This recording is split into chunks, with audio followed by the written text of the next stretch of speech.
Doit-on sauver le climat ? Article de Laurent Léchine pour la propriétédusage.com. Vu les circonstances, la question semble provocante au premier abord et vous classe immédiatement en climato-sceptique.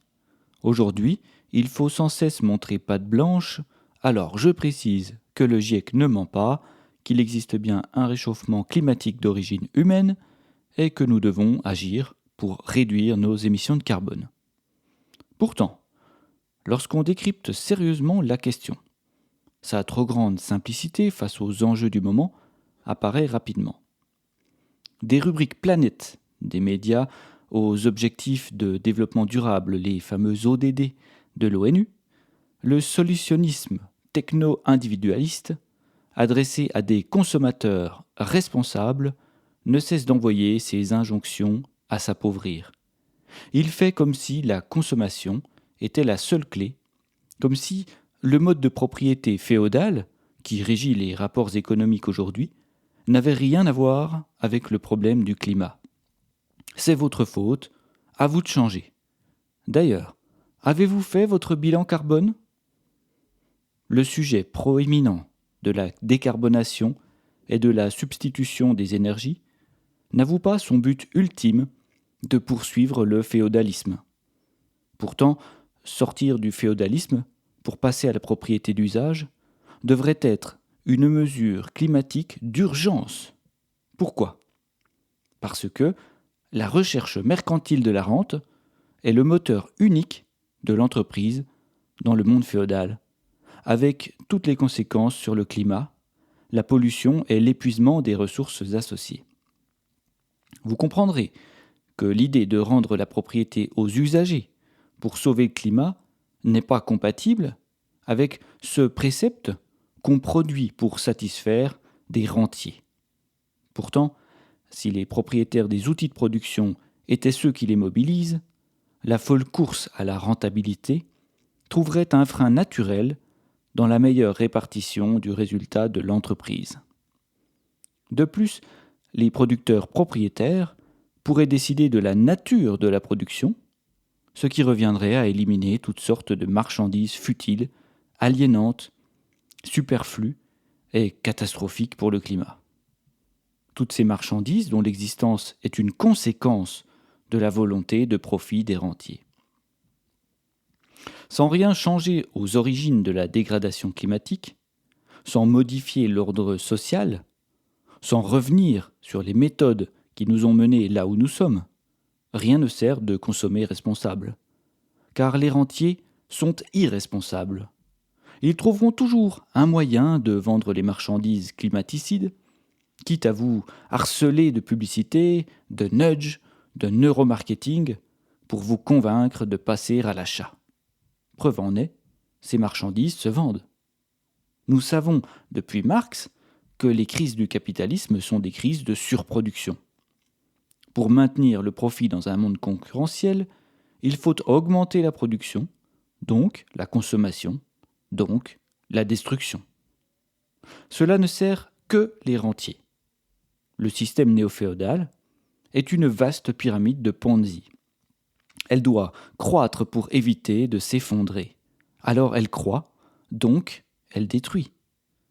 Cela n'est pas le cas du mutualisme, car son but ultime change de nature. Il passe de la recherche mercantile de la rente à la simple satisfaction des besoins des citoyens. Comme le mutualisme de la propriété d'usage universel n'appauvrit plus par transfert de richesse, on peut y vivre dignement en produisant moins. Simple question de répartition. Les inégalités sont mauvaises pour le climat. Quand allons-nous comprendre cela ? Il faut agir vite, car il est tout à fait possible de détruire l'habitabilité de la Terre tout en agissant sérieusement pour le climat, avec un bilan carbone parfaitement neutre. C'est là que je veux en venir. Le climat n'est qu'une raie de lumière au milieu d'un spectre de problèmes. Et on ne saurait résumer les enjeux actuels à la question climatique, à un problème de gaz à effet de serre. Cela ne signifie pas pour autant qu'il ne faut pas sauver le climat. D'ailleurs, nous ne le sauvons pas. Nous poursuivons la débauche d'énergie fossile et de minage pour aller vers une sorte de bouquet final, d'apothéose du cycle de vie de l'humanité. Après tout, la morale n'ayant pas d'ancrage, et même en considérant la Terre comme un être vivant, pourquoi ne pas la détruire comme tout le reste ? Si le plaisir instantané de la destruction provoque une jouissance extrême des rentiers, alors ils ne se priveront pas, quitte à ce que ce soit la dernière. Personnellement, je souhaiterais une conclusion différente, une autre voie, c'est pourquoi je proteste ici même. Le réchauffement climatique est le symptôme d'un problème plus grand, qui est notre incapacité à renoncer massivement au travail mort des machines, source de notre confort, du moins dans les pays riches. De là, nous pouvons nous questionner sur le sens de l'existence des machines et sur l'intérêt de les décarboner au lieu de les supprimer. En effet, tout le monde sait que la machine avion, par exemple, dégrade le climat. Elle transporte le citadin mondialisé de sa ville-monde standardisée à une autre ville-monde standardisée pour qu'il vive une expérience inoubliable partagée avec ses followers. Si le problème s'arrêtait au climat, nous pourrions le résoudre assez facilement en améliorant la technologie de la machine-avion, ce que nous avons déjà entamé avec des baisses de consommation spectaculaires. Non seulement cela n'a rien changé au bilan carbone de l'aviation, qui ne cesse d'augmenter par effet rebond. Nous avons agrandi les mines de titane, de cuivre, les puits de pétrole et les raffineries nécessaires à la fabrication de milliers de petites pièces de l'appareil, aussi accessoires que les pneus par exemple. Les hauts fourneaux aux coques de charbon continuent de produire de l'acier de qualité aviation. La production de silicium pour l'électronique produit toujours autant de déchets toxiques, etc. La liste est longue. Et l'utilisation de machines par milliers se combine dès qu'on arpente la chaîne de production d'à peu près n'importe quel objet du quotidien. Les machines accélèrent l'érosion du potentiel de travail de la nature dont j'ai déjà parlé dans un article précédent. Si nous avons autant de machines, c'est avant tout pour la raison énoncée en amont. Satisfaire les rentiers en augmentant la production. Croissance, consommation, destruction, pyramide de Ponzi. Alors, que font les machines ? Elles travaillent, bien sûr, et produisent un travail mort très rentable, puisqu'il permet à l'humain de s'économiser dans l'effort en détruisant ce fameux potentiel de travail présent dans la nature et gratuit. Or, si vous m'avez suivi depuis le début, vous savez que toute destruction de potentiel de travail de la nature est irréversible.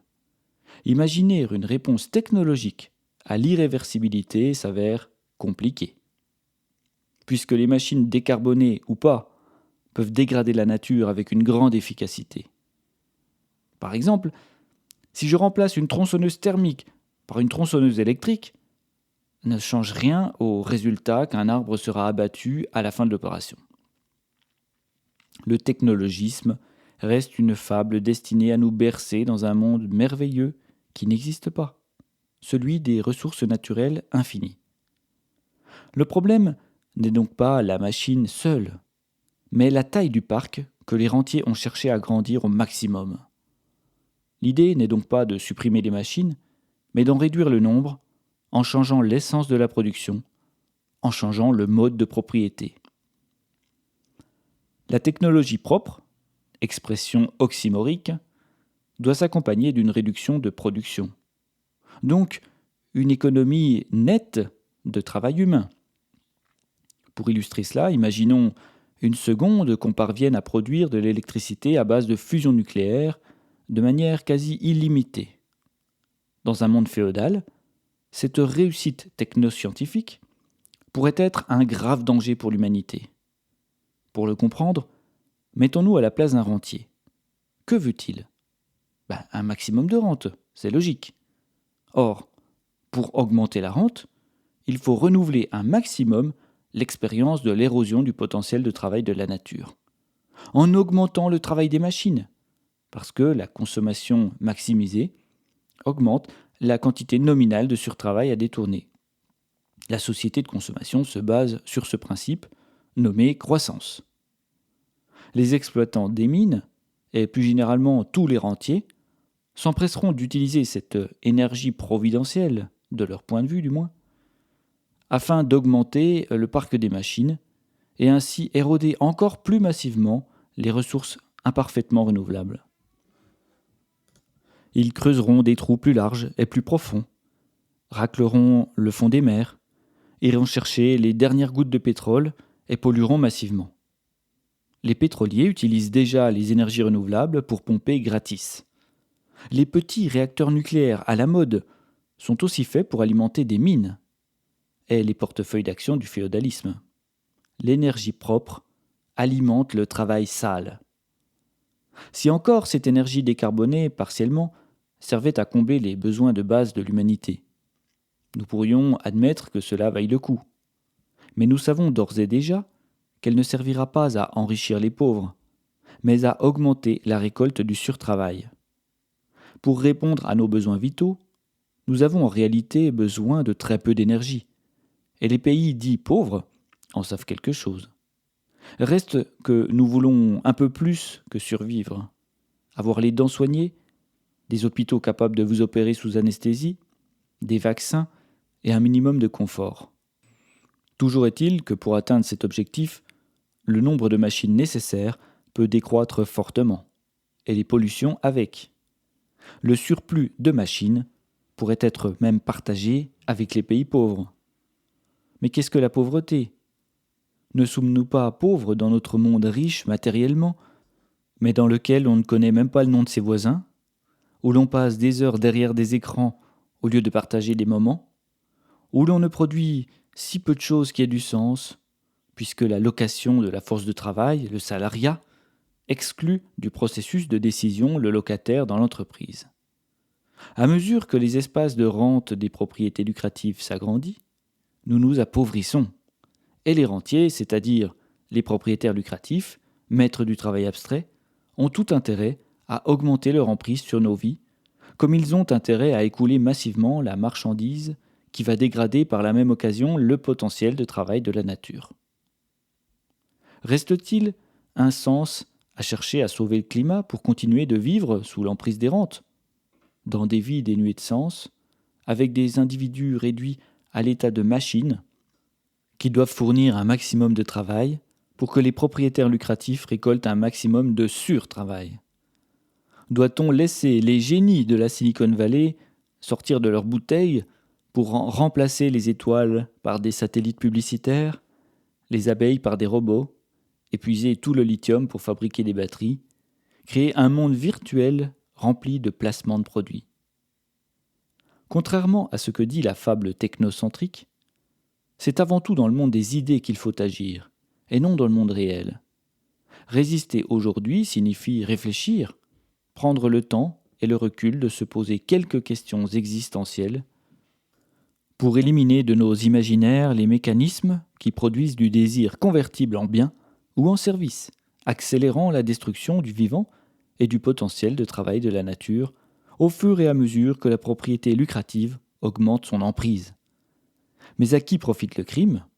À la fois à nous, puisque nous ne pouvons pas suffisamment résister à la tentation de la consommation, donc de la destruction du potentiel de travail de la nature, mais aussi et surtout à ceux qui infusent des idées dans nos imaginaires, ceux qui construisent des cathédrales de pensée pour nous inciter à consommer, donc à reproduire un maximum leur rente.